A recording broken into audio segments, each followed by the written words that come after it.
अगर आपसे कोई सवाल करे कि इंसान में ऐसी क्या खास बात थी कि विकास की दौड़ में, डेवलपमेंट की रेस में बाकी सभी जानवरों को पीछे छोड़ वो बहुत आगे निकल गया, अगर आप मुझसे ये क्वेश्चन पूछें तो मैं इसका सिंपल आंसर दूंगा। ये कारण था इंसान का इन्वेस्टिगेटिव एटीट्यूड। इन्वेस्टिगेटिव एटीट्यूड मतलब खोजी प्रवृत्ति। इंसान, बाकी सभी जानवर जहाँ पेट भर जाने के बाद शांत होकर बैठ जाते हैं, वहीं इंसान पेट भरने के बाद सोचना शुरू करता है कि ये जो मेरे आसपास का वातावरण है ये ऐसा क्यों है, या मैं इसे और इजी कैसे बना सकता हूँ। बट ये सब तभी होता है जब हमारी असेंशियल रिक्वायरमेंट्स कंप्लीट होती हैं, हमारा पेट भरा होता है। इसीलिए गवर्नमेंट्स का भी फोकस रहता है कि लोगों को मूलभूत सुविधाएं, असेंशियल रिक्वायरमेंट्स उनकी कंप्लीट करी जाएं, ताकि वो एक बेटर लाइफस्टाइल जी के अपने आप को और आगे बढ़ा सकें, ताकि हम और डेवलप हो सकें। नमस्कार, आप देख रहे हैं साइंस विद स्माइल और मेरा नाम है स्माइल कंबोज। आइए जानते हैं आज न्यूट्रिशन के टॉपिक को बेसिक से लेके बिल्कुल एडवांस तक। ये वीडियो बिल्कुल बेसिक से लेके आईसीएससी लेवल या ओलंपियाड तक होने वाला है, तो आप जुड़े रहिए और अपनी कॉपी और पेन साथ के साथ निकाल लीजिए और नोट्स बनाना शुरू करिए, क्योंकि आज का चैप्टर जो ये टॉपिक है ये मोस्ट इंपॉर्टेंट टॉपिक है बच्चे। आपने इसके नोट्स जरूर बनाने हैं। मैं आपको साथ के साथ साइड हो जाया करूँगा, आपको स्क्रीनशॉट नहीं लेना है, आपको नोट्स बनाने हैं, क्योंकि स्क्रीनशॉट लेके आप छोड़ दोगे, उसे देखोगे नहीं, तो आपने साथ के साथ नोट्स बनाने हैं। सो फटाफट से शुरू करते हैं आज के टॉपिक को, जिसका नाम है न्यूट्रिशन। सामने लिखा हुआ है। न्यूट्रिशन के बारे में हम पहले भी थोड़ी बात कर चुके हैं। सो आपको इसकी बेसिक डेफिनेशन क्लियर है बच्चे कि न्यूट्रिशन क्या होता है। आपको इसकी बेसिक डेफिनेशन क्लियर है। The process of intake of nutrient and its utilisation by organism is called nutrition. बेटा, न्यूट्रिएंट्स को बॉडी के बाहर से लेना और उसे यूटिलाइज करना अपने फायदे के लिए या अपनी बॉडी के प्रोग्रेस के लिए, उसे यूटिलाइज करना, प्रयोग करना, यही क्या कहलाता है? न्यूट्रिशन कहलाता है। न्यूट्रिएंट्स कई तरह के होते हैं, आपने छोटी क्लासेस में पढ़ा है बेटे। कार्बोहाइड्रेट जो हमारे पास हैं, और क्या है, विटामिन्स हैं, और हमारे पास मेजर कई सारे न्यूट्रिएंट होते हैं, मिनरल हैं, प्रोटीन है, लिपिड। लिपिड बेटा क्या होता है? ये फैट्स ही होते हैं, फैट्स को ही हम लिपिड भी बोल देते हैं। तो यहाँ तक बात क्लियर है। ये सब वो मेजर न्यूट्रिएंट हैं जो हमारी बॉडी को मेंटेन करने में हमारी हेल्प करते हैं। तो न्यूट्रिशन की बेसिक डेफिनेशन हम लास्ट लेक्चर में भी कर चुके थे, अब फिर से हमने देख लिया कि intake of nutrient to maintain our body is called nutrition. Next slide पे चलते हैं फटाफट से। अब देखते हैं कि न्यूट्रिशन कितने टाइप का होता है बेटे। न्यूट्रिशन कितने टाइप का होता है? तो फर्स्ट टाइप होता है बेटा न्यूट्रिशन का इनऑर्गेनिक एंड ऑर्गेनिक। ये क्या? आप तो कहोगे सर न्यूट्रिशन तो ऑटोट्रोफिक और हेटेरोट्रोफिक होता है, हमने तो यही पढ़ा था। तो बच्चे मैं आपसे एक क्वेश्चन पूछता हूँ। मान लीजिए आपको किसी एक पर्सन की पर्सनैलिटी के बारे में बताना है, तो आप उसे क्या बताएंगे? मान लीजिए वो पैसे देने के मामले में बड़ा ही मतलब क्या कहिए, वो कि पैसे नहीं चुकाता है, आपसे अगर उधार ले लेगा तो वापस नहीं करता। बट एज कंपेयर टू बातें करने में या फिर हेल्प करने में, कभी ज़रूरत पड़े तो आने में, वो बहुत अच्छा है। तो अगर आपसे कोई पूछे बताना भी फला दोस्त कैसा है, मैंने उसे पैसे उधार में देने हैं, ठीक है, तो आप कहोगे अच्छा पैसे के मामले में तो वो भाई बिल्कुल निकम्मा है, पैसे मत देना उसे, बाकी वो इंसान बहुत अच्छा है। आपसे कोई पर्सन फिर से आके मिला, पूछ रहा है कैसा है वो, ठीक है, तो आप क्या बताएंगे? आप उससे पूछेंगे हाँ किस रिस्पेक्ट में पूछ रहे हो कैसा है?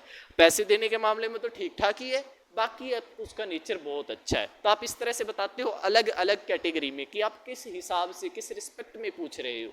उसी तरह न्यूट्रिशन बेटा इनऑर्गेनिक और ऑर्गेनिक होता है। किस रिस्पेक्ट में? हमारे उसके केमिकल कॉम्बिनेशन के रिस्पेक्ट में ऑर्गेनिक और इनऑर्गेनिक होता है।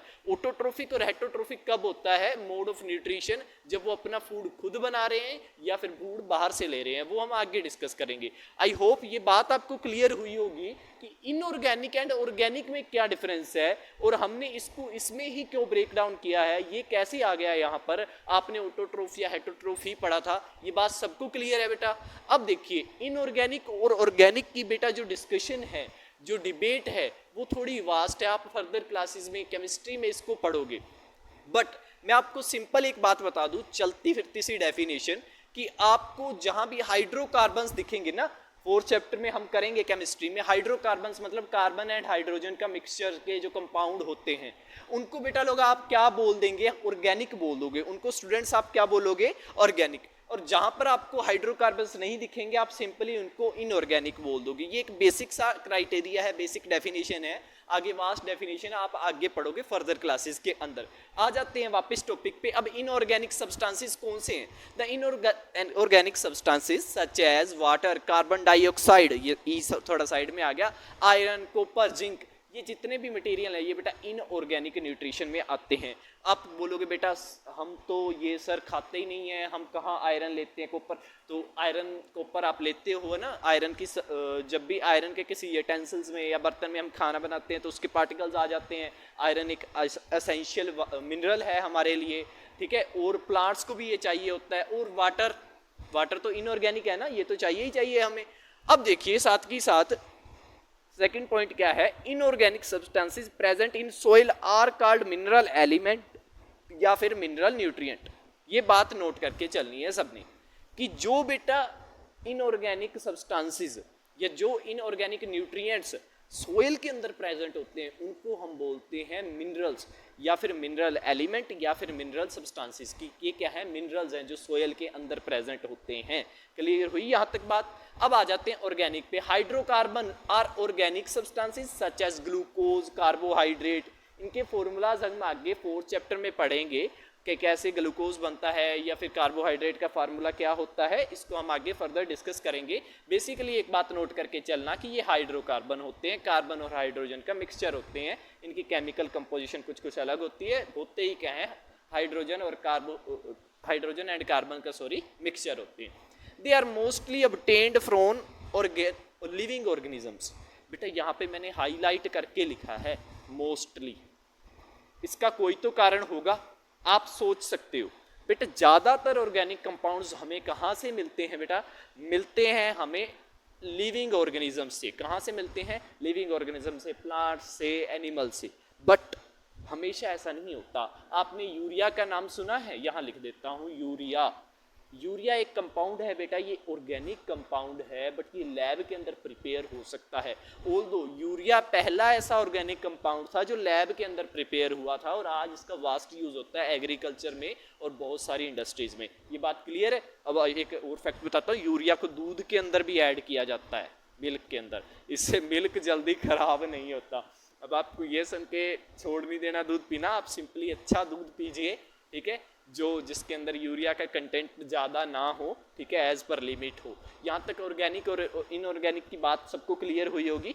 सबको कितनों को समझ में आया है? कमेंट में लिखिएगा अगर आपका कोई भी डाउट है। चलिए नेक्स्ट टॉपिक पे चलते हैं।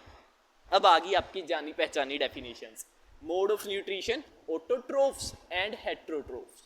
अब सर आप बोलोगे इनमें मेजर डिफरेंस, मैंने बिल्कुल शॉर्ट पॉइंट में लिख दिया है जिससे आपको याद करने में, मेमोराइज करने में आसानी हो, आप एग्जाम के अंदर अपने पॉइंट जल्दी से लिख सको। पहला क्या है? Make their own food. Autotroph अपना खाना खुद बनाएंगे। कैसे बनाएंगे आगे डिस्कस करेंगे। सेल कंटेन क्लोरोप्लास्ट, क्लोरोप्लास्ट होगा तभी क्लोरोफिल होगा, तभी वो अपना खाना खुद बना पाएंगे। Primary level of the food chain, last chapter में इसके बारे में डिटेल में डिस्कशन करेंगे, बट इतनी बात सुन लो कि ये प्राइमरी लेवल पे हैं, सबको खाना देने का काम करते हैं, बिल्कुल प्राइमरी लेवल पे आते हैं, ठीक है। प्लांट्स को कौन खाता? मान लीजिए अगर मैं एक सिंपल फूड चेन की बात करूं तो प्लांट्स को कौन खाएगा? डियर ने खाया। डियर को किसने खा लिया? बेटा लायन ने खा लिया, वो मर गया, वो सॉइल के अंदर डिकम्पोज हो गया, ठीक है। इस तरह से क्या चलता है बेटा? फूड चेन चलता है। तो उसमें सबसे प्राइमरी, सबसे शुरुआत में कौन आते हैं? हमारे प्लांट्स आते हैं। Plant, algae and some bacteria, ठीक है। प्लांट, एल्गी और सम बैक्टीरिया जो हैं वो हमारे क्या होते हैं बेटा? ऑटोट्रोफ्स के अंदर आते हैं। हमारे किस में आते हैं? ऑटोट्रोफ्स के अंदर आते हैं। नेक्स्ट आगे डिस्कस करते हैं। हेट्रोट्रोफ्स के रिवर्स है, ईट फूड, ये खाना खाते हैं। खाना तो बेटा ये भी लेते हैं इनऑर्गेनिक सब्सटेंसेस से। कहने का अर्थ इतना है कि मैंने शॉर्ट में लिखा है कि ये ऑटोट्रोफ्स का बनाया हुआ खाना खाते हैं या तो डायरेक्टली या इनडायरेक्टली। अब एक बात नोट करके चलो, डायरेक्टली क्या है और इनडायरेक्टली क्या है। अब लाइन की बात सुनना जरा, वो डायरेक्टली क्या प्लांट पे डिपेंड है? नहीं बेटा, प्लांट पे तो डिपेंड नहीं है। वो कौन सा घास खा रहा है? बट वो क्या खा रहा है, गोट को खा रहा है, या फिर क्या कह लीजिए आप डियर को खा रहा है। डियर ने तो पहले घास खाया ना, अब घास ही ना होता तो डियर ना होता, डियर ना होता तो लायन क्या खाता, ठीक है। अबराकडाबरा हो गया, एक पे एक डिपेंड है, ठीक है। तो इस तरह से आपने ये बात नोट करके चलनी है कि लोइन डायरेक्टली तो डिपेंडेंट नहीं है ऑटोट्रोफ्स पे, इनडायरेक्टली डिपेंडेंट है। ये बात सबको समझ में आई। और डायरेक्टली कौन से हैं, डियर हो गया या और काओ हो गया, ये डायरेक्टली प्लांट्स पे डिपेंड है। अब आगे बढ़ते हैं। Sales do not contain chloroplast. अब इन्होंने खुद का खाना खुद बनाना ही नहीं, तो इन्हें क्लोरोप्लास्ट की क्या जरूरत है।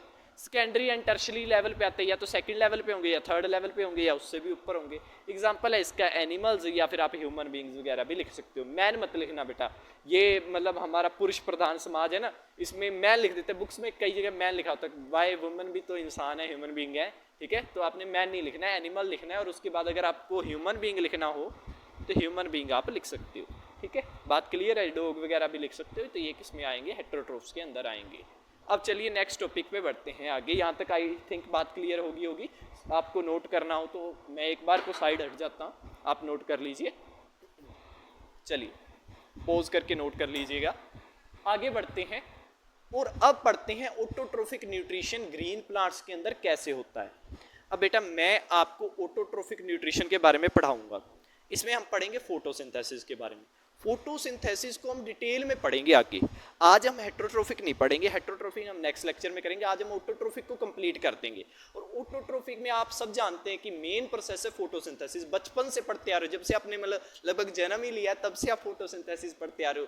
थर्ड फोर्थ क्लास से आई थिंक ये डेफिनेशन स्टार्ट हो जाती है। Plant make their own food by the process of photosynthesis, आप क्रैम कर करके लिखते थे। सिंपल वही वाली डेफिनेशन ही यहाँ पर आ रही है। क्या कि photosynthesis it is defined as the process of conversion, बीच में गैप है बेटा, of light energy into chemical energy, दो बार लिख दिया, chemical energy into chemical energy by the green part of the plant. Simple definition, basic definition. Viva में पूछ ले फटाफट सुना देना, ठीक है, ताकि उसको लगे पता नहीं क्या ही तोप याद करके आया ये। ओके, तो आगे देखते हैं। यहाँ पर सिंपल डेफिनेशन हमने पढ़ी कि क्या कैसी प्रोसेस है, conversion of light energy into chemical energy by the green part of the plant. Green part होता है प्लांट का, जिसको हम क्लोरोफिल बोलते हैं बेटा। वो क्लोरोफिल क्या करता है, इस लाइट एनर्जी को केमिकल एनर्जी में चेंज करके उससे फूड बनाता है। किसका भैया, प्लांट का फूड बनाता है, ठीक है। एंड साथ में जो फूड एक्स्ट्रा होता है उसे स्टोर भी किया जाता है। इसके बारे में आगे चर्चा करेंगे। अब पिगमेंट फोटोसिंथेसिस जहाँ पर होती है, फोटोसिंथेटिक पिगमेंट कोई पूछ ले तो कौन सा है, क्लोरोफिल है। यही रिस्पॉन्सिबल है फोटोसिंथेसिस के लिए। फोटोसिंथेसिस की अगर आपसे पूछे रिएक्शन लिख के बताओ तो बेटा आप लिख दोगे 6CO2 carbon dioxide, 12 molecules of water. आपको बेसिकली ये आइडिया होगा कि 12 क्यों लगा हुआ है, ये बैलेंस करने के लिए लगा है। फर्स्ट चैप्टर में आपने देखा है इसको। 6 भी यहाँ बैलेंस करने के लिए। साथ में आपको क्या चाहिए होगा, क्लोरोफिल चाहिए होगा। क्या चाहिए होगा, क्लोरोफिल चाहिए होगा। सनलाइट की प्रेजेंस होनी चाहिए। आपको ग्लूकोज मिलेगा, ये बेटा ग्लूकोज है। साथ में 6 मॉलिक्यूल ऑफ वाटर मिलेंगे एंड साथ में एटमॉस्फेरिक ऑक्सीजन मिलेगी। अब आपको एक बात मैं नोट करके करवा दूं यहाँ पर बेटा, ये जो फूड बना है, ठीक है, आप यहाँ पर ये भी लिख सकते हो and prepare food for plant. Definition के अंदर ऐड ऑन कर सकते हो। फूड जो प्रिपेयर हुआ है बेटा, अब जितना फूड इसको चाहिए, एनर्जी जितनी चाहिए उतनी तो ये एनर्जी यूज कर लेगा। बाकी का बचा हुआ फूड जो है प्लांट के अंदर स्टार्च की फॉर्म में इकट्ठा हो जाता है। एंड एनिमल्स में अगर यही फूड, एनिमल्स फूड खाते हैं, ठीक है, एक बार लिखवा देता हूं यहाँ पे, एनिमल्स में तो ये फूड ग्लाइकोजन के फॉर्म में इकट्ठा होता है। होप सो फोटोसिंथेसिस का एक बेसिक आइडिया हो गया होगा। अब हम बड़ी क्लासेस में हो गए हैं, हम इतना ओलंपियाड लेवल का अगर हमें पढ़ना है तो इतना काम में नहीं आएगा। ये तो मैंने बचपन में ही पढ़ लिया, छोटी क्लासेस में पढ़ लिया। नेक्स्ट स्लाइड पे चलते हैं, मैकेनिज्म कंप्लीट पढ़ेंगे किसका, फोटोसिंथेसिस का। चलिए बढ़ते हैं आगे। अब मान लो अगर आपको एग्जाम के अंदर क्वेश्चन आ गया है CBSE लेवल तक कि आप फोटोसिंथेसिस के जो स्टेप्स हैं उनको डिफाइन कीजिए, तो सिंपल आपको ये स्टेप्स लिख के आ जाने। 2 या 3 मार्क्स में अगर क्वेश्चन आया है, अगर डिटेल में ICSE में या फिर ओलंपियाड लेवल के क्वेश्चन तो इससे सॉल्व नहीं होंगे, बट फिर भी अगर आपको पूछा जा रहा है कि कौन कौन से स्टेप हैं, सिंपली आपको बताना है तो आप इस तरह से बता सकते हैं। There are 3 step in which photosynthesis occur. कौन कौन से 3 स्टेप्स हैं वो, absorption of light energy by the chlorophyll. सबसे पहले क्लोरोफिल क्या करेगा, लाइट एनर्जी को अब्जॉर्ब कर लेगा। सेकेंड थिंग क्या होगी, conversion of light energy into chemical energy by splitting of the water molecule into hydrogen and oxygen. अब बात सुनिए, एक बात ध्यान से, H2O वाटर होता है, इसकी स्प्लिटिंग हो गई हाइड्रोजन एंड ऑक्सीजन में। एक बेसिक मैं रिएक्शन लिख रहा हूँ, आपने ये लिखनी नहीं है। आप ये बात नोट करके चलिए कि CO2 में भी ऑक्सीजन होती है एंड वाटर में भी ऑक्सीजन है, बट बेटा जब फोटोसिंथेसिस होती है तो जो ऑक्सीजन रिलीज होती है ना, वो रिलीज होती है वाटर मॉलिक्यूल से, ना कि कार्बन डाइऑक्साइड से। The oxygen released during photosynthesis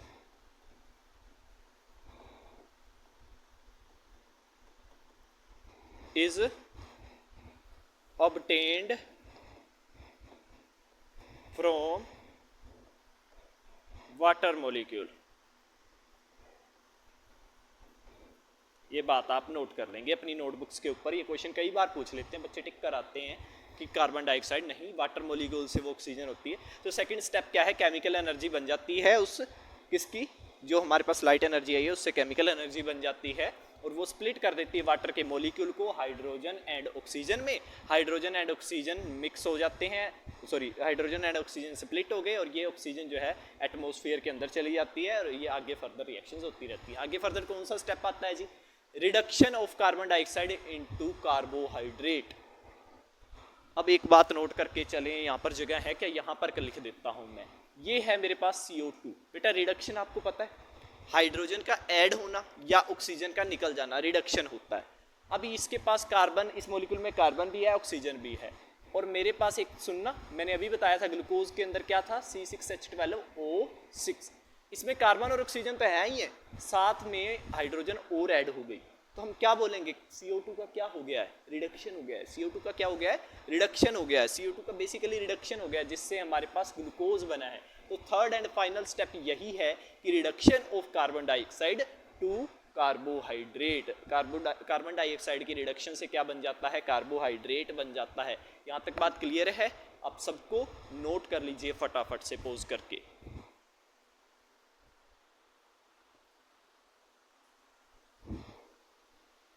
चलिए नेक्स्ट टॉपिक पे चलते हैं, that is component required for photosynthesis. अब यहाँ पर नोट करके चलना, कंपोनेंट कौन कौन से चाहिए हमें, किसके लिए, फोटोसिंथेसिस के लिए। अब कुछ भी काम करना है उसके लिए हमें कुछ मैकेनिज्म के लिए कुछ रॉ मटेरियल चाहिए होते हैं। मान लो आपको फैक्ट्री चाहिए, आपको कोई फैक्ट्री बनानी है जिसमें आपको चेयर्स बनानी है, तो चेयर्स बनाने के लिए आपको मशीन्स चाहिए। जो प्लास्टिक की अगर चेयर्स बना रहे हो तो प्लास्टिक का रॉ मटेरियल आपको चाहिए, लेबर चाहिए, ये सब काम चाहिए, इलेक्ट्रिसिटी चाहिए, तो ये कंपोनेंट आपको चाहिए ना। उसी तरह अगर आपको क्या करनी है, फोटोसिंथेसिस प्रोसेस है, ये एक वास्ट प्रोसेस है, तो इसमें हमें क्या क्या चाहिए, एक तो बेटा कार्बन डाइऑक्साइड चाहिए, सबको पता होगा, वाटर चाहिए, सनलाइट चाहिए, क्लोरोफिल चाहिए और नाइट्रोजन एंड अदर मिनरल चाहिए। ये इंपॉर्टेंट है, ये दिमाग में घुसा के रखना अपने। क्यों दिमाग में घुसा के रखना भाई, अब बात सुनो, मैंने वहां पीछे बात करी, ग्लूकोज बना दिया, सभी पौधों में सिर्फ ग्लूकोज ही बन रहा है, तो प्रोटीन कहाँ बन रहा है। ये बेसिक क्वेश्चन है ना, हमने अभी तक फोटोसिंथेसिस में जब तक पढ़ा है और हमने ये भी पढ़ा है कि हमें प्रोटीन भी चाहिए होती है, तो आपके माइंड में ये क्वेश्चन कभी नहीं आया कि क्या अगर ग्लूकोज ही बनाते हैं पौधे तो प्रोटीन कहाँ से आता है दालों में, पल्सेस में प्रोटीन कहाँ से आता है, क्योंकि वो तो पौधे बनाते ही नहीं। ये तो बेसिक क्वेश्चन है बेटा। प्रोटीन या अमीनो एसिड्स बनाने के लिए ना पौधे को नाइट्रोजन की जरूरत होती है, इनसे लिखते हैं, ठीक है, या फिर फोस्फोरस की जरूरत होती है, या फिर पोटाश की जरूरत होती है। ये सारे मिनरल्स हैं जिनकी जरूरत होती है, ठीक है। अब नाइट्रोजन इसमें मेन मिनरल है जिसको हम यूरिया से या फिर और फर्टिलाइजर से कंप्लीट भी करते हैं। कैसे कंप्लीट करते हैं, वैसे इसका नेचुरल साइकिल भी होता है नाइट्रोजन का। मैं इसको थोड़ा बड़ा कर लेता हूँ, होता है क्या, नहीं बड़ा नहीं होगा, हो जाएगा, ठीक है। होप सो कि अभी आपको ज़्यादा क्लियर होगा पहले से, ठीक है। हम इसको रब कर देते हैं और आप देखिए यहाँ पर फर्स्ट ऑफ ऑल यहाँ पर क्या हुआ है, अमोनिफिकेशन लिखा हुआ है। बेटा नाइट्रोजन जो है ना हमारे एटमॉस्फेयर के अंदर 78% के आसपास, बहुत सारी नाइट्रोजन है, बट प्लांट्स इसको डायरेक्टली यूज नहीं कर सकते। ये जो एटमॉस्फेयर के अंदर कितनी भी नाइट्रोजन है, प्लांट्स इसको डायरेक्टली यूज नहीं कर सकते। एक्चुअली में क्या होगा, जो भी एनिमल्स हैं वो प्लांट्स के प्रोडक्ट को खाएंगे, उनकी फीसिस के अंदर या जो ऑर्गेनिक मैटर बच गया है उसके अंदर जो है ना वो होगी नाइट्रोजन, वो क्या होगी नाइट्रोजन। या फिर क्या होता है पौधों की जड़ों में कुछ ऐसे बैक्टीरिया होते हैं जो एटमॉस्फेयर से नाइट्रोजन लेंगे, उसको नाइट्रस ऑक्साइड, उसके बाद नाइट्रेट, उसके नाइट्राइट और उसके बाद नाइट्रेट में चेंज करते हैं, जिसको प्लांट इनटेक कर पाते हैं, जिसको प्लांट इनटेक कर पाते हैं। और फिर से क्या होता है एनिमल्स वगैरह इन प्लांट को खाते हैं, वो अपनी फीसिस करते हैं। अमोनिफिकेशन वाले बैक्टीरिया होते हैं जो फिर से इसको क्या करते हैं बेटा, अमोनिया होता है फीसिस के अंदर, इसको चेंज करते हैं नाइट्राइट में, वो फिर से नाइट्रेट बन जाता है बैक्टीरियाज के द्वारा और फिर वो प्लांट यूज़ कर लेते हैं। अब ये तो है नेचुरल साइकिल, बट हम जब भी फसल वगैरह ज़्यादा उगाते हैं तो ये जो नेचुरल साइकिल है इतना इनफ नहीं होता, इनफ समझते हो, जो इतना कंप्लीट नहीं कर पाता हमारी ज़रूरत को। तो हम क्या करते हैं एक्स्ट्रा खुद से फर्टिलाइज़र डालते हैं जैसे यूरिया, ताकि हम नाइट्रोजन की इस कमी को पूरा कर सकें, क्योंकि ये एक मेन मिनरल है, इसको मैक्रो न्यूट्रिएंट भी बोलते हैं क्योंकि बहुत ज़्यादा अमाउंट में ये प्लांट्स को चाहिए होता है। यही अमीनो एसिड से फिर क्या बनाता है प्रोटीन, तो इसी से क्या बनते हैं प्लांट्स के अंदर प्रोटीन। होप सो आपको ये बात आज क्लियर होगी कि पौधों के अंदर प्रोटीन कैसे बनता है। अब ये जो है ना नाइट्रेट और नाइट्राइट, ये वो ऐसे कंपाउंड हैं जिनको पौधे इनटेक कर पाते हैं और यहाँ पर हमारी बैक्टीरियाज की बहुत ज़रूरत होती है ताकि ये सारी प्रोसेस कंप्लीट हो सके। होप सो आपको नाइट्रोजन साइकिल क्लियर हो गया होगा सबको।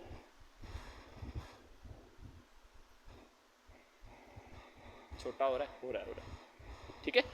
होप सो आपको नाइट्रोजन साइकिल क्लियर हो गया होगा और आपको ये भी समझ में आएगा कि बहुत सारे मिनरल्स और भी होते हैं जो चाहिए होते हैं, एसेंशियल होते हैं फोटोसिंथेसिस प्रोसेस के लिए। चलिए बढ़ते हैं नेक्स्ट टॉपिक के ऊपर। अब आ जाइए, अब ये जो मैं करवाने वाला हूँ ये ओलंपियाड के लिए, एनटीएससी के लिए या आईसीएससी बोर्ड के लिए मोस्ट इंपॉर्टेंट है बेटा कि फोटोसिंथेसिस का मैकेनिज्म क्या है, एक्चुअल में फोटोसिंथेसिस कैसे होती है, कौन कौन से उसके अंदर स्टेप्स हैं फोटोसिंथेसिस के अंदर। तो सबसे पहले आपके पास ये लीफ है, अगर आप इसको यहाँ से कट करोगे और उसको इलेक्ट्रॉन माइक्रोस्कोप के अंदर या माइक्रोस्कोप के अंदर देखोगे तो आपको ऐसी लेयर्स दिखेंगी। यहाँ पर अपर एपिडर्मिस है, यहाँ पर लोअर एपिडर्मिस है। एपिडर्मिस होती है पत्ते का बिल्कुल ऊपरी भाग। मान लीजिए मेरे पास क्या है, एक लीफ है, ठीक है। तो लीफ इस तरह से सीधा था, मैंने इसको बीच में से ऐसे कट कर दिया, ये कट हो गया मान लीजिए, ठीक है, यहाँ से कट हो गया। तो मैं कैसे दिखाऊँ आपको, ये मान लीजिए ये कटिंग सरफेस है, तो ये ऊपर का पार्ट है और ये लोअर पार्ट है, ये अपर एपिडर्मिस है और ये लोअर एपिडर्मिस है और बीच में ये सारे कुछ हैं। यहाँ पर जो भी मटीरियल यहाँ पर लिखा हुआ है बीच में ये आता है। अब इसमें ये जो आपको सेल्स दिख रहे हैं ना, इनको मीजोफिल सेल बोलते हैं। क्या बोलते हैं, मीजोफिल सेल्स। अब एक्चुअल में होता क्या है बेटा, मीजोफिल सेल्स जो होते हैं इनके अंदर, अब आपको पता है हमारे पास फोटोसिंथेसिस कहाँ होती है, क्लोरोप्लास्ट के अंदर। कहाँ होती है, क्लोरोप्लास्ट के अंदर। अब क्लोरोप्लास्ट कहाँ पर प्रेजेंट होता है, ये जो मीजोफाइल सेल है ना इनके अंदर प्रेजेंट होता है, इनके अंदर प्रेजेंट होता है यहाँ पर बीच में, ना तो लोअर एपिडर्मिस के पास ना ही अपर एपिडर्मिस के पास। अगर कोई क्वेश्चन पूछे कि जो क्लोरोप्लास्ट है वो कहाँ प्रेजेंट है तो आप बताओगे in the middle of leaf, ना तो अपर एपिडर्मिस के पास ना ही लोअर एपिडर्मिस के पास। अगर आपसे क्वेश्चन में ऑप्शन करें हो तो लोअर एपिडर्मिस मत लिखना, वहाँ पे आपने ये लिखना है कि ये बिल्कुल मिडल में प्रेजेंट होता है। और इसकी शेप कैसी कैसी होती है, डिस्कोइड शेप हो सकती है इस तरह की, या फिर इस तरह से एलिप्टिकल शेप हो सकती है, या फिर बायफोकल लेंस देखें आपने इस तरह से, वैसी शेप जो है हमारी क्लोरोप्लास्ट की हो सकती है। हमारे क्लोरोप्लास्ट कितने शेप के हो सकते हैं, 3 शेप्स के हो सकते हैं।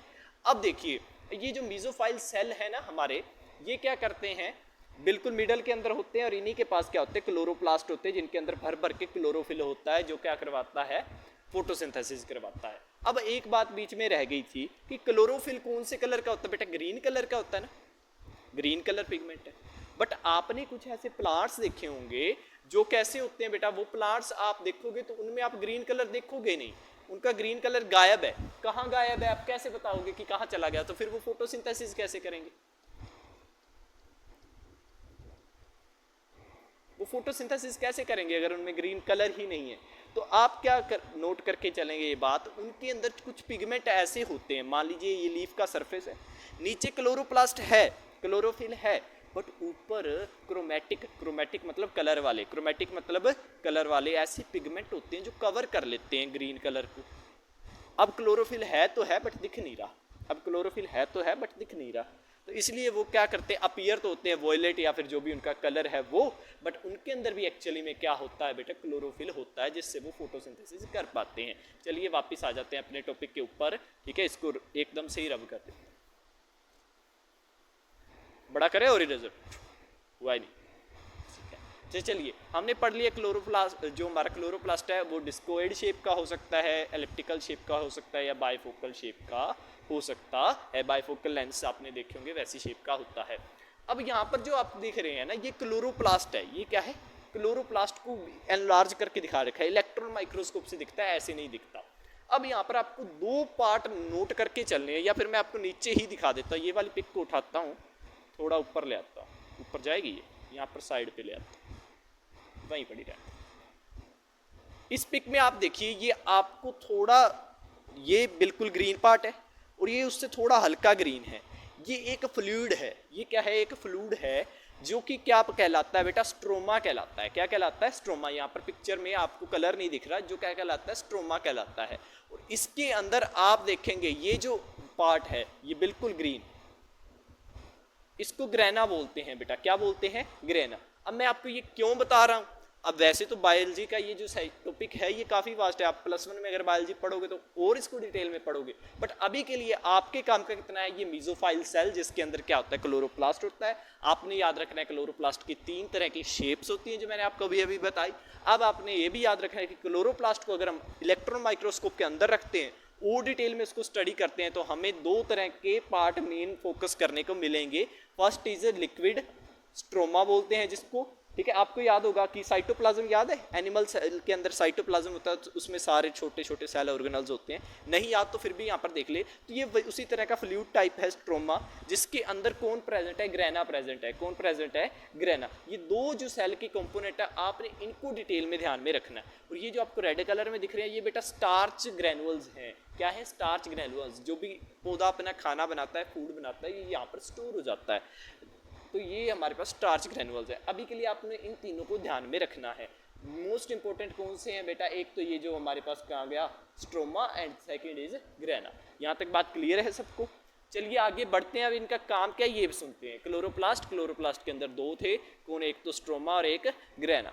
नेक्स्ट स्लाइड पे बढ़ते हैं और देखते हैं इनका काम क्या है, क्यों पढ़ा है हमें इन्हें। और उससे पहले थोड़ा सा पढ़ लेते हैं स्टोमेटा के बारे में, क्योंकि ये हमारे काम में आएगा जब हम फोटोसिंथेसिस की प्रोसेस पढ़ेंगे तो स्टोमेटा का मेजर रोल आएगा। तो ग्रेना एंड स्ट्रोमा वो आप ध्यान में रखेंगे। और अब पढ़ लेंगे स्टोमेटा के लिए। बेटा क्या है, स्टोमेटाज आर वेरी स्मॉल, यहाँ पर लिखना आएगा पोर्स होएगा, ठीक है, पोर्स, RES, पोर्स मतलब होल।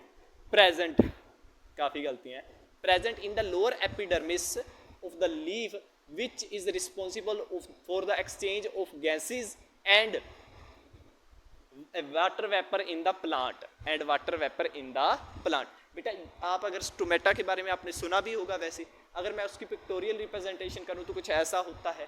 ये होते हैं हमारे पास क्या, किडनी शेप्ड गार्ड सेल बोलते हैं इनको। क्या बोलते हैं बेटा, गार्ड सेल।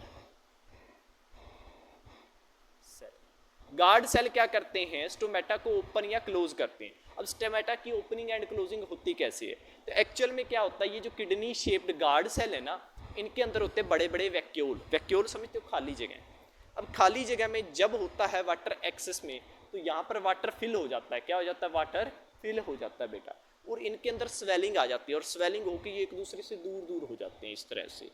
बट जब इनको क्लोज करना होता है, प्लांट को, स्टोमेटा को क्लोज करना होता है, तो ये क्या करते हैं, इनमें से वाटर को पुश बैक कर लेते हैं, बाहर निकाल देते हैं वाटर को। किस में से, ये गार्ड सेल से। और ये वापस से श्रिंक होकर इस तरह से बंद हो जाते हैं। क्लियर हुआ। जब वाटर इनके अंदर आता है तो ये स्वेलिंग मतलब फूल जाते हैं, तो इस तरह से फूल खुल जाते हैं ये बोल्स। और जैसे ही वाटर जो है ना बाहर निकलता है, या फिर क्लोज करना होता है हमें स्टोमेटा, तो प्लांट वाटर को बाहर निकालता है, तो ये इस तरह से वापस से श्रिंक बैक हो जाते हैं और बंद हो जाते हैं। सबको ये बात क्लियर हुई है अच्छे से। तो इनको बोलते हैं गार्ड सेल। ये किडनी शेप्ड होते हैं, जैसे हमारी किडनी होती है ना, वैसे लग रही है। किडनी बीन्स भी सुना होगा, राजमा देखे आपने, बिल्कुल वैसा ही होता है इनका स्ट्रक्चर। इलेक्ट्रॉन माइक्रोस्कोप के अंदर आप देखोगे तो कुछ इस तरह से आपको स्टोमेटा दिखेंगे। ये ओपन स्टोमेटा, ये क्लोज स्टोमेटा है, तो आप इनको स्टोमेटास को देख पाएंगे। गार्ड सेल इंपॉर्टेंट है, ये opening and closing of stomata को कंट्रोल करता है। आपको पूछे कि कौन कंट्रोल करता है opening and closing of stomata तो आप लिख देंगे गार्ड सेल। तो गार्ड सेल आपको क्लियर हुआ, स्टोमेटा क्लियर हुआ, ओपनिंग एंड क्लोजिंग कैसे होती है ये क्लियर हुआ। अब सेकेंडली आपने देखा होगा अंडर वाटर प्लांट, देखें आप क्या देखें, अंडर वाटर प्लांट जो पानी के अंदर होते हैं। अब पानी के अंदर CO2 की कंसंट्रेशन 50 टाइम्स ज़्यादा होती है एटमॉस्फेयर से, एटमॉस्फेयर से 50 टाइम्स ज़्यादा CO2 होती है पानी के अंदर, ठीक है। और अब स्टोमेटा के थ्रू उसको वाटर और जो CO2 है उसी को इनटेक करना है, ऑक्सीजन को बाहर निकालना है प्लांट में। तो बेटा वहाँ पर जो है ना आपको जो अंडर वाटर प्लांट है उनमें आपको स्टोमेटा देखने को नहीं मिलते, उनमें आपको स्टोमेटा नहीं मिलते।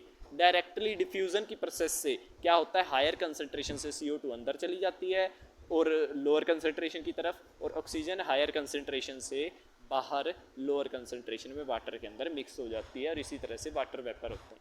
तो आपने एक बात नोट करके चलनी है, अगर आपसे कोई पूछ ले बेटा अंडर वाटर प्लांट्स जो होते हैं क्या उनके अंदर भी स्टोमेटा होते हैं, तो आप कहोगे नहीं सर उनके अंदर स्टोमेटा नहीं होते, वो सिंपली डिफ्यूज़न से अपनी रिक्वायरमेंट्स को फुलफिल कर लेते हैं। यहाँ तक बात क्लियर है सबको, स्टोमेटा के बारे में होप सो क्लियर होगा। वो आपने देखा भी होगा कि आपने अगर आप एक गुब्बारे को फुलाएं तो वो स्वेल कर जाता है ना, दूर दूर हो जाता है, श्रिंक होकर पास आ जाते हैं, बिल्कुल। दो गुब्बारों को फुलाइए आप, ठीक है, और उनको फुला के अगर आप रखेंगे आसपास तो एक उनके बीच में गैप होगा, श्रिंक करिए बिल्कुल साथ में चिपक जाएंगे। तो उसी तरह का कुछ खेल स्टोमेटास के साथ भी होता है। नेक्स्ट स्लाइड पे चलते हैं, मैकेनिज्म पढ़ना है अब हमने फोटोसिंथेसिस का जो मोस्ट इंपॉर्टेंट है। उसके लिए 2 पॉइंट्स पढ़ने जरूरी थे, एक तो स्टोमेटा का और दूसरा था कौन सा, स्ट्रोमा एंड ग्रेना। याद है सबको, यहाँ पर यूज होगा उसका, भूल मत जाना। चलिए देखते हैं मैकेनिज्म ऑफ फोटोसिंथेसिस। कहीं बाद में देखो मोए मोए हो गई वहाँ पर, है ना, कि याद ही नहीं है कुछ पिछला, तो मोए मोए नहीं होनी चाहिए भाई। यहाँ पर आ जाएं वापस, ठीक है, कॉपी और पेन निकालें, ये सब कुछ नोट करना है आपको। अगर आपको पूछा जाता है कंप्लीट मैकेनिज्म तो आपको ये लिखना, बिल्कुल ईजी पॉइंट्स के अंदर लिखा हुआ। फर्स्ट ऑफ ऑल क्या होता है फोटोसिंथेसिस के मैकेनिज्म में, ये हमने पीछे भी लिखा है, light energy is absorbed by the chloroplast. Chloroplast क्या करता है, लाइट एनर्जी जो आई है उसको एब्जॉर्ब कर लेता है। Then the light energy is converted to the chemical energy and water molecule splitted to get electron and proton and oxygen is diffused in the atmosphere at this step। एक बार में मैंने पढ़ दिया, समझाते चलता हूँ। अब पहले क्या होगा, लाइट एनर्जी कन्वर्ट होगी केमिकल एनर्जी के अंदर, और वो क्या करेगी, वाटर के मोलिक्यूल को स्प्लिट करेगी, तोड़ेगी, किसमें, to get electron and proton. अब इलेक्ट्रॉन और प्रोटोन तो क्लियर ही होगा सबको, हाइड्रोजन के पास बेटा एक इलेक्ट्रॉन होता है और एक ही बेटा इसके पास प्रोटोन होता है। अगर आप ये इलेक्ट्रॉन निकाल दो तो जो बाकी का हाइड्रोजन का बचा हुआ पार्ट है वो तो प्रोटोन है एक तरह का। तो इसी तरह से यहाँ पर होता है, देखिए रिएक्शन देख लीजिए आप, वाटर का मॉलिक्यूल था, केमिकल एनर्जी ने इस पे वर्क किया और उससे क्या बना हमारे पास, एक तो प्रोटोन बने चार इलेक्ट्रॉन बने, और ऑक्सीजन जो हुई है यहाँ से डिफ्यूज़ हो जाती है एटमॉस्फेयर के अंदर। इसी स्टेप के अंदर ऑक्सीजन जो है जो प्लांट से बाहर निकल जाती है। यहाँ तक बात आपको सबको क्लियर है बेटा, सबको अच्छे से। अब देखिए आगे बढ़ते हैं इसके बारे में। अब डिफ्यूज हो गई ऑक्सीजन तो एटमॉस्फेयर के अंदर, electron and proton pass through the electron transport system to generate assimilatory power to this process is called photolysis. अब बेटा पहली बात तो ये नोट करके चलो, ये सारी प्रोसेस फोटोलाइसिस कहलाती है। क्या कहलाती है, फोटोलाइसिस। इस प्रोसेस को क्या बोलोगे, फोटोलाइसिस बोलोगे। सेकंड बात जो नोट करके आपने चलनी है वो क्या है, अब इस प्रोसेस को फोटोलाइसिस बोलते हैं और इसमें जो बने हैं इलेक्ट्रॉन और प्रोटॉन ये दोबारा से यूज होते हैं। कहाँ पहुँचते हैं, ये इलेक्ट्रॉन ट्रांसपोर्ट सिस्टम के अंदर पहुँचते हैं प्लांट के अंदर, और इससे पावर बनती है, एनर्जी बनती है। अब ये एनर्जी क्या करती है, हमें आगे काम आएगी फोटोसिंथेसिस में। यहाँ तक आपको क्लियर हुआ है। इसको लाइट रिएक्शन भी बोलते हैं। क्या बोलते हैं बेटा, इसी प्रोसेस को लाइट रिएक्शन भी बोलते हैं। इसी को क्या बोलते हैं, लाइट रिएक्शन भी बोलते हैं। The whole process of utilising light energy in the photolysis of the water and evolution of molecular oxygen is called light reaction. क्या करना, फोटोलाइसिस करना किसकी, वाटर की, और ऑक्सीजन को बाहर निकालना in the presence of sunlight, इसको बोलते हैं लाइट रिएक्शन। क्या बोला जाता है इसको, लाइट रिएक्शन। डेफिनेशन लिख पाओगे लाइट रिएक्शन की। और इस स्टेप ये कहाँ पर होती है, सारी प्रोसेस ग्रेना के अंदर होती है। आया याद, या मोए मोए हो रही है, ठीक है, पता लगे वक्त बदल दिया, जज्बात बदल दिए, या कुछ याद ही नहीं आ रहा है। वो मीम आते हैं ना, मीन एग्जाम टाइम है, वो एक दूसरे के मुंह देख रहे थे, तो वैसा नहीं करना है, आपने ध्यान में रखना है। हमने पीछे पढ़ा था ग्रेना, तो ये सारी प्रोसेस कहाँ पे होती है, ग्रेना के अंदर होती है। आगे पिक्टोरियल रिप्रेजेंटेशन है, वहाँ पे आपको और क्लियर में हो जाएगा। और यहाँ पर ये जो बीच में लिखा है ना, ये मैंने छोड़ दिया, ये मैंने जानबूझ के छोड़ा। क्यों, कहता बेटा ये जो पावर जनरेट होती है, कहाँ से जनरेट होती है पावर? हाइड्रोजन से और प्रोटॉन से और इलेक्ट्रॉन से। कहाँ से जनरेट होती है पावर? प्रोटॉन एंड इलेक्ट्रॉन से। अब ये जो पावर जनरेट होती है ये NADHP एंड ATP की फॉर्म में जनरेट होती है।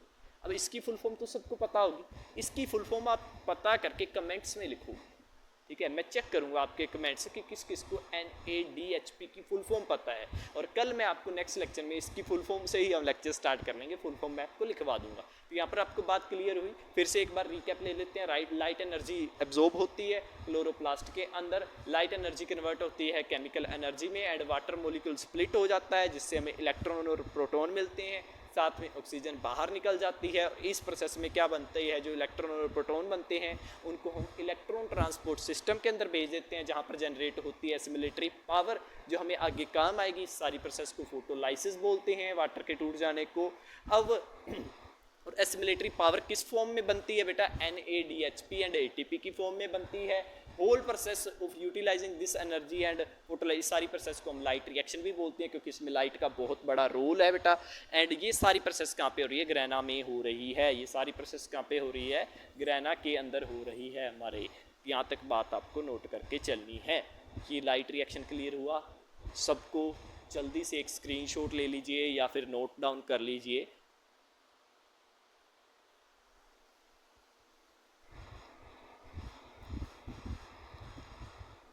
अब आ जाते हैं हमारी सेकंड रिएक्शन पे। हमने क्या कर लिया था? वाटर को तोड़ के उसको हाइड्रोजन और प्रोटॉन में चेंज कर लिया था, उससे एनर्जी भी बना ली, सब काम कर लिए। अब आ जाते हैं हम अपने नेक्स्ट स्टेप पे।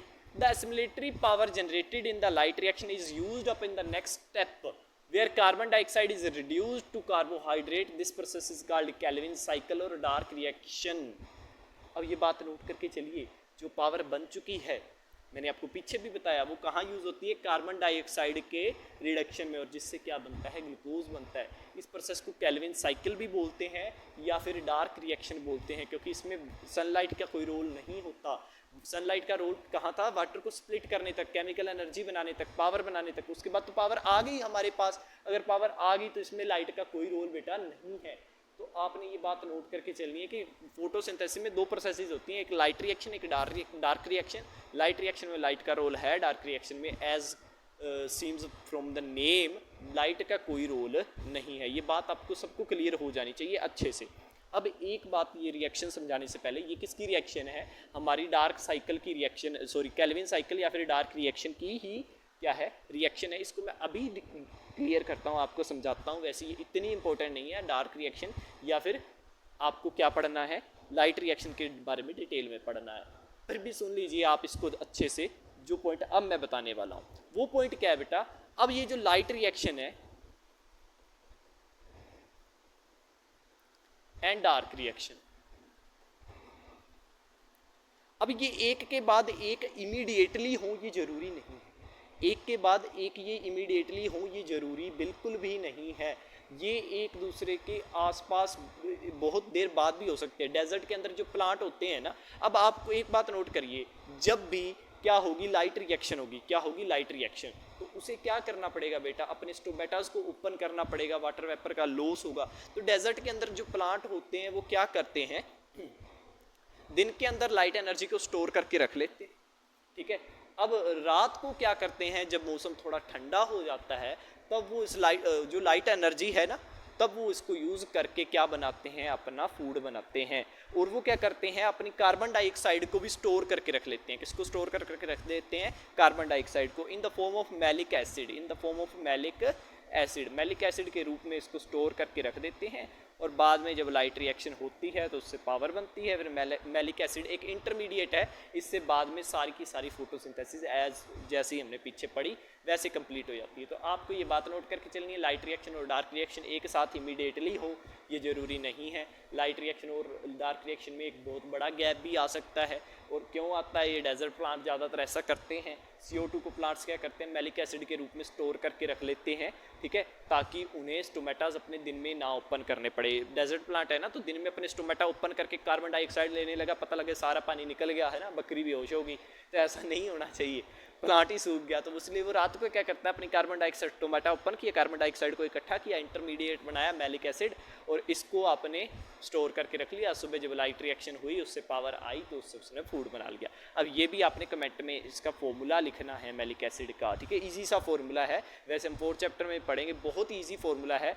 आप सर्च करके इसको कमेंट्स के अंदर लिखेंगे। 2 मैंने आपको होमवर्क दे दिए, एक तो आप हमारे पास NADP की फुल फॉर्म बताएंगे, और एक आप बताएंगे मेरे को मैलिक एसिड का फॉर्मूला बताएंगे।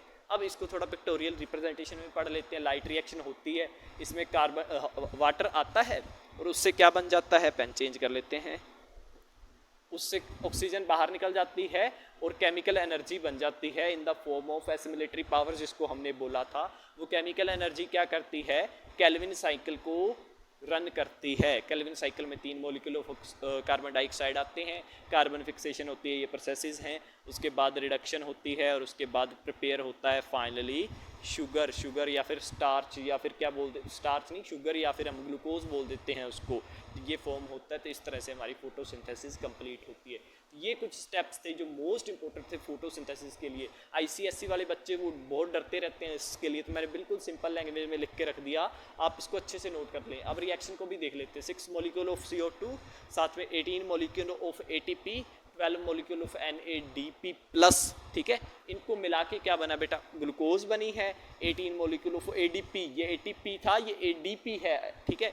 और सेकंड में 18 पाई, ये भी एक केमिकल एनर्जी की फॉर्म है, और साथ में बनता है NADP प्लस, जो कि रिमेन बच जाता है, वो यहाँ पर वापस से आ जाता है। ये जो पावर बची है, ये फिर से अगले साइकिल में यूज़ हो जाती है, ये वेस्ट नहीं होती। तो इस तरह से हमारे पास CO2 से क्या बन जाता है, ग्लूकोज बन जाता है, जो कि फूड है। और यही पूरी बायोलॉजिकल वर्ल्ड को फूड देने का, खाना देने का काम यही प्रोसेस कर रही है, इसलिए इतनी इंपॉर्टेंट है फोटोसिंथेसिस प्रोसेस। अब फोटोसिंथेसिस प्रोसेस के ऊपर इफेक्ट पड़ता है टेम्परेचर का और बहुत सारे कंपोनेंट का, उनको हम अगली स्लाइड्स के अंदर डिस्कस करते हैं। होप सो आपको ये क्लियर हो गया होगा। आप स्क्रीनशॉट ले लीजिए या पॉज करके नोट डाउन कर लीजिए। नेक्स्ट रिएक्शन देखते हैं, factor affecting the rate of photosynthesis. Photosynthesis तेज होगी या स्लो होगी, किस पे डिपेंड करेगा। तो फर्स्ट इज लाइट बेटा, first is light. First of all तो लाइट, जैसे जैसे सनलाइट बढ़ेगी फोटोसिंथेसिस भी बढ़ेगी। LIGHT, लाइट बढ़ी तो फोटोसिंथेसिस भी बढ़ेगी, pH भी बढ़ेगी, बट एक लिमिट तक, up to limit. Limit cross होते ही बेटा ये जो लाइट है ये क्या करेगी, पौधे को तंग करेगी, जिससे फोटोसिंथेसिस का रेट जो है ना वो लो हो जाएगा। मैं ऐसे 2 एरो बना देता हूँ, अगर बहुत ज़्यादा हो गई तो फिर फोटोसिंथेसिस का जो रेट है वो लो हो जाएगा। तो लाइट की बात क्लियर हुई। सेकंड पॉइंट जो मोस्ट इंपॉर्टेंट है, नोट डाउन करके रखना है, क्लोरोप्लास्ट ग्रीन कलर के थे। फिजिक्स के अंदर आपने पढ़ा है, जो चीज़ ग्रीन दिख रही है मतलब उसने ग्रीन को एब्जॉर्ब कर लिया, बाकी लाइट को रिफ्लेक्ट बैक कर दिया, ऐसा ही होता है ना। तो इसका मतलब क्या हुआ, जो ग्रीन है ना, आपको फोटोसिंथेसिस ग्रीन लाइट के अंदर नहीं मिलेगी। किसके अंदर नहीं मिलेगी, ग्रीन लाइट के अंदर नहीं मिलेगी। आपको पता है ना, विजिबल लाइट जो है उसके अंदर 7 कलर्स होते हैं, हमारे विबिगोर से हम उसको डिनोट करते हैं, वॉयलेट, इंडिगो, ऑरेंज, ये सारे कलर्स होते हैं। अब ये कलर जो है ना, इनके अंदर ग्रीन भी आता है, तो आपको ग्रीन कलर के लाइट के अंदर आपको फोटोसिंथेसिस देखने को नहीं मिलेगी। रेड कलर के अंदर एंड ब्लू कलर के अंदर आपको फोटोसिंथेसिस मैक्सिमम देखने को मिलेगी। कहाँ मैक्सिमम कब होगी, रेड में और ब्लू में। आपने सुना होगा कि लोग कहते हैं पेड़ पौधे बहुत जल्दी उठ जाते हैं और अपना काम शुरू कर देते हैं, उसका रीज़न क्या है, वो सही कहते हैं। उसका रीज़न क्या, आपने सुबह सुबह देखा होगा जो सूरज की किरणें होती है वो रेडिश होती हैं, रेड कलर के अंदर फोटोसिंथेसिस बहुत फास्ट होती है, टेम्परेचर भी तब बिल्कुल ठीक ठाक होता है, तब क्या होती है, जो हमारी फोटोसिंथेसिस की प्रोसेस है वो बहुत फास्ट होती है। रेड और ब्लू दोनों में ही फास्ट होती है, पर रेड में मैक्सिमम होती है, आप नोट करके चलना। अगर रेड और ब्लू दोनों ऑप्शन में आ गए तो आप रेड को टिक करोगे, अगर अलग अलग ऑप्शन में आए हैं, दोनों एक साथ नहीं है, तो कोई कन्फ्यूजन की बात है ही नहीं। लाइट का आई होप आपको सारा क्लियर हो गया होगा कि मैंने जो जो बात बताई, इसको नोट डाउन कर लेना अपनी लैंग्वेज के अंदर, बहुत इंपॉर्टेंट है। अब सेकंड है टेम्परेचर। सेम लाइट जैसा है, टेम्परेचर इंक्रीज होगा तो फोटोसिंथेसिस भी इंक्रीज होगी, but up to a limit. Limit cross करते ही टेम्परेचर क्या करेगा, फोटोसिंथेसिस के रेट को डाउन कर देगा। इसमें कोई ज़्यादा झोल वाली बात नहीं। CO2 वही बात, इंक्रीज होगी तो फोटोसिंथेसिस इंक्रीज होगी, but up to a limit. Limit cross होते ही क्या होगा, ये CO2 टॉक्सिक हो जाएगी for plant, toxic for plants. अगर टॉक्सिक हो गई, जहरीली होगी, तो पौधे फोटोसिंथेसिस नहीं कर पाएंगे। इन दोनों में ज़्यादा दिक्कत नहीं थी, इसमें थोड़ा था समझने वाला, आपने अच्छे से इसको क्लियर कर लिया। अब वाटर क्या है? वाटर बेटा बहुत असेंशियल है, किसके लिए? फोटोसिंथेसिस। आपको जान के खुशी होगी जो पौधे वाटर लेते हैं उसका 1% ही फोटोसिंथेसिस में यूज़ करते हैं, बाकी का कहाँ जाता है 99%। आपने सुना है पौधे बारिश लाने में हेल्प करते हैं। कैसे आती पौधों की मदद से बारिश? वो क्या करते हैं बेटा जी, जो उन्होंने वाटर को इनटेक किया है उसको वाटर वेपर की फॉर्म में छोड़ देते, वाटर वेपर ऊपर जाके कंडेंस होते, बादल बनते, बारिश आती है। तो इसका मतलब जो बाकी का 99% पानी है ना, वो तो बेटा ये वाटर वेपर की फॉर्म में रिलीज ही कर देते हैं, बचा हुआ 1% ही यूज़ करते हैं फोटोसिंथेसिस के लिए। कलर चेंज कर देता हूँ पेन का, वैसे रेड ज़्यादा ही वो लगता है फिर भी, बट अब देखिए वाटर अगर इंक्रीज़ होएगा वाटर का लेवल तो फोटोसिंथेसिस फिर से इंक्रीज़ होगी, but up to a limit, but up to a limit. सब कुछ लिमिट में चलना चाहिए, अच्छा अच्छा लगता है ना। आप भी लिमिट से बाहर हो जाते हो कभी कभी तो फिर दिक्कत हो जाती है, घर वाले कहते हैं लिमिट में रह, है ना। वैसे वो तो ऐसे ही कहते रहते हैं, तुम्हें लगता है ऐसे कहते रहते हैं, ये उम्र ही ऐसी है, उम्र का तकाजा है, ये हार्मोनल चेंज हो रहे हैं ना। तो अभी तो तुम्हें ऐसा लगता होगा कि मेरे घर वाले ही मेरे सबसे बड़े दुश्मन है, और ये जो मेरे दोस्त है ना, अगर ये ना होते तो शायद पता नहीं क्या ही हो जाता। तो धीरे धीरे तुम समझ पाओगे।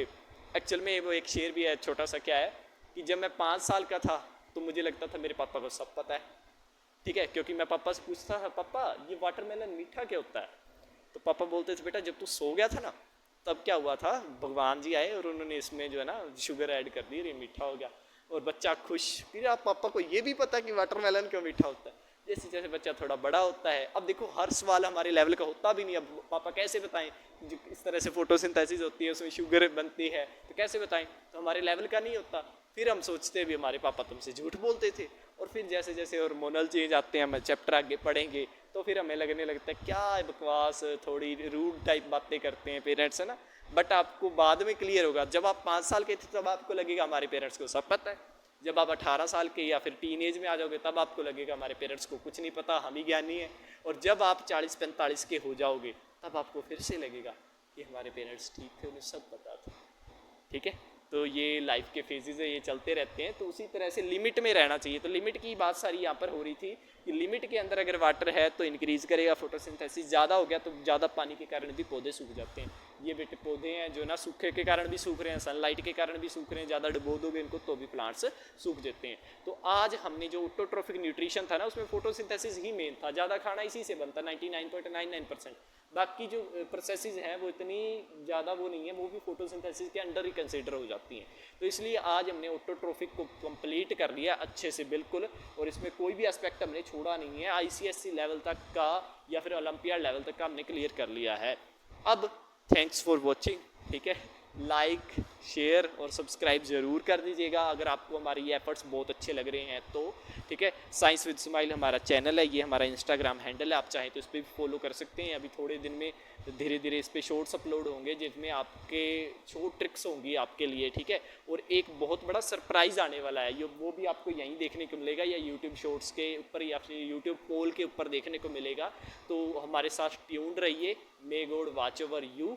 Like, share and subscribe. Thank you very much.